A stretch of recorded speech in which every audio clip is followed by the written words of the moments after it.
Bachir, je mesure ma responsabilité, ne vous inquiétez pas. D'abord, je voudrais saluer Luc Michel, qui ne se trompe jamais.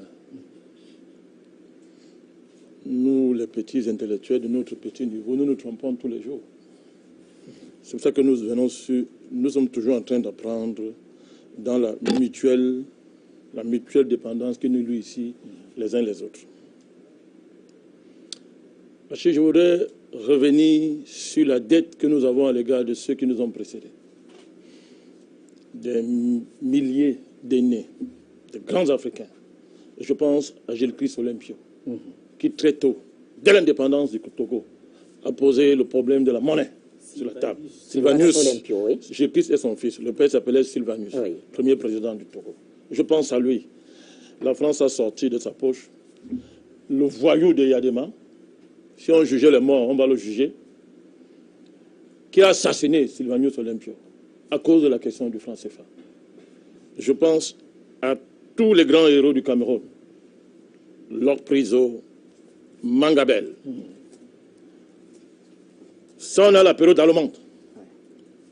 Qui avait déjà les problèmes monétaires à l'époque. Parce que les gens croient que la monnaie a commencé, que les Occidentaux connaissent la monnaie. Tout à fait. On est en 1884 déjà.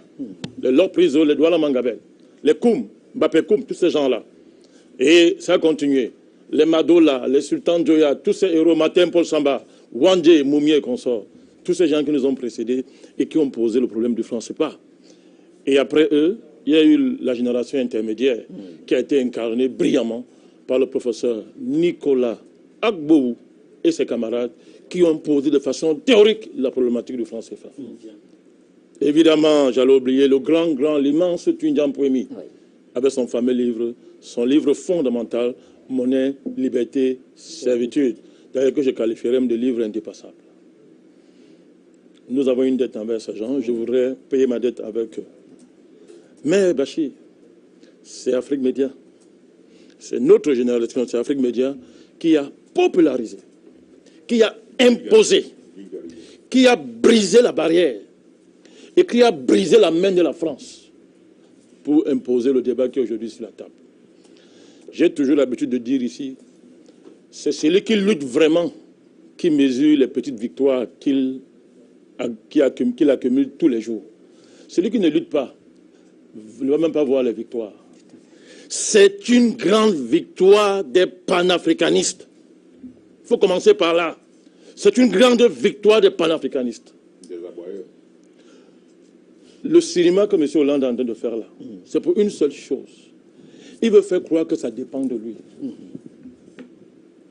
C'est ce que De Gaulle avait fait en 60, l'escroquerie politique et intellectuelle. Quand les patriotes africains, les grands comme Sékou Touré et les autres, avaient réussi à établir et imposer l'idée d'indépendance, De Gaulle a fait comme si ça dépendait de lui. Il a dit oui à l'indépendance, mais il a vidé de son contenu. Il a tué tous les vrais patriotes qui devaient gérer l'indépendance. Et il a mis au pouvoir des voyous et des traîtres pour démontrer que ça avait été une erreur de réclamer l'indépendance. Le franc CFA est né de ce machin-là. Je vais être poli cet après-midi. Merci pour cette politesse. Parce que je ne suis pas seul ici. J'allais appeler Hollande avec le nom qu'il mérite. Il est quand même président de la France. Mais c'est trop petit ça, M. Hollande. C'est trop petit. C'est trop petit. Ça ne dépend pas de lui, Bachir. Il faut dire les choses comme elles sont. Vous estimez que... Nous l'avons fait sortir du bois. Nous l'avons fait sortir du bois. Jusqu'à présent, quel était le comportement de la France, Bachir? Souvenez-vous. Quand on a commencé ici, c'était quoi? Le mépris. 1. 2. On envoyait des petits députés. Mais nous insulter. Il y a des écrits. Il y a les rapports des parlementaires français. Je les ai. On a commenté ça ici. Allez voir qu'est-ce qu'on disait de nous. Après, quand ça monte, on envoie Michel Sapin. Après, quand c'est chaud, on fait la tactique habituelle. On envoie quelques traîtres, présidents africains, traîtres, des gens comme Ouattara, ennemis du continent africain. Les gens comme Macky Sall, des gens comme ça, on les envoie devant. Mais ça n'a pas marché, Bachir. Écoutez-moi bien. Il envoie son ambassadeur à Dakar, qui parle au nom de la France. Ça ne marche pas. Il sort du bois. Vous dites que c'est le jeu? Ça dépend de lui. Sa chaise brûle là-bas à Paris. Ça brûle à Paris, monsieur. Ça ne dépend pas d'eux. Ne donnez pas les victoires aux gens qui ne méritent pas. C'est une victoire. Ça ne dépend pas d'eux. Il n'y a pas le choix. C'est notre victoire, Bachir. Lorsqu'il y a eu la réunion de la CEMAC, à la sortie de la CEMAC, ici, Bachir sortait les archives. Vous oubliez toujours. J'ai dit sur ce plateau. Qu'est-ce que j'ai dit sur ce plateau? Que le franc CFA est mort. Je ne l'ai pas dit ici, mais c'est Balakane qui parle. Il n'a pas de millions en banque, il n'a pas de millions en banque, il n'a pas de Mercedes, et tout, c'est qui? C'est un aboyeur. Je l'ai dit sur le plateau. Sortez vos archives. Parce que moi, ça ne dépend pas d'Hollande. Hollande, c'est qui? C'est un petit président français. C'est un président français. Je maintiens mes propos, Bachir. Je vais vous dire pourquoi. Vous savez comment il traite Bachar Assad? Il l'appelle assassin, tueur. Or, c'est eux qui sont allés détruire la Syrie. Vous savez comment il traite les présidents africains? Ne exagérez pas. De temps en temps, il faut le rappeler à leur place. Je dis c'est un petit président. Hollande, c'est un petit président.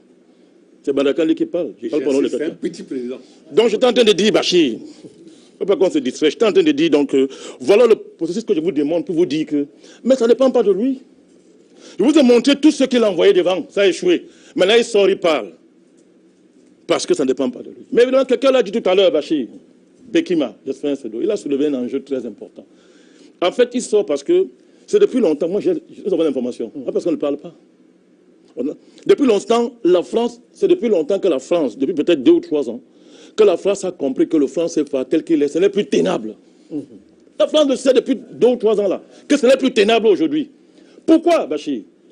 Parce que la première chose qui libère une nation, c'est l'imaginaire des peuples. J'ai dit que quand un voleur vient te voler la nuit, tu ne le vois pas, il va continuer à te voler. Mais si un voleur vient te voler la nuit, tu vois son visage, il ne viendra plus. Il faut me rappeler 6 mots.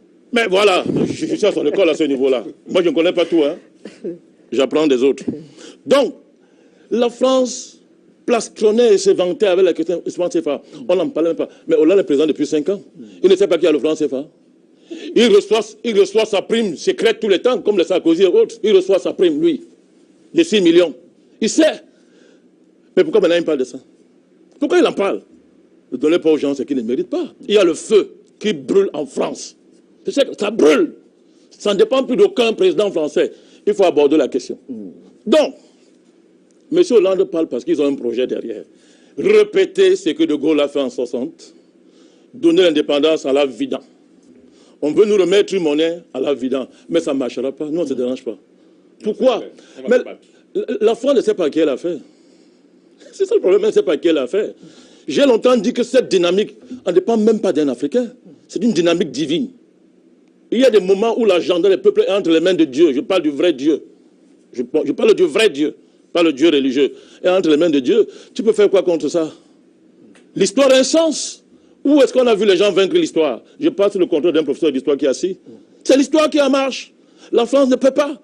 Ce qu'elle a fait en 60, elle ne peut pas le faire en cette saison. C'est impossible.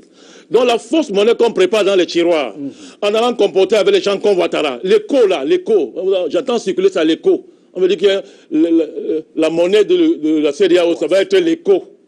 Évidemment, enlever haut. Enlever haut. Vous mettez U, c'est le Q. Dans un sur multiple de l'euro. Tout ça, on sait ce que ça prépare. On connaît. Mais nous, on sait ce qu'on appelle monnaie. Nous, on sait ce qu'on appelle monnaie. Donc, c'est un combat perdu d'avance. Je sais tout ce que la France fabrique ces temps-ci, y compris les pressions et les plans qu'elle a contre l'Afrique Média. Nous savons. Nous connaissons même les plans qu'ils ont contre l'Afrique Média. On a essayé de corrompre, ça n'a pas marché. On a tout fait, ça n'a pas marché. Donc, sur ce débat-là, Bachir, je voudrais rassurer mon ami Bekima, que ça ne passera pas. Nous connaissons ces enjeux. Alors, Bachir, quand on a dit ça, revenons sur certaines choses qui ont été dites.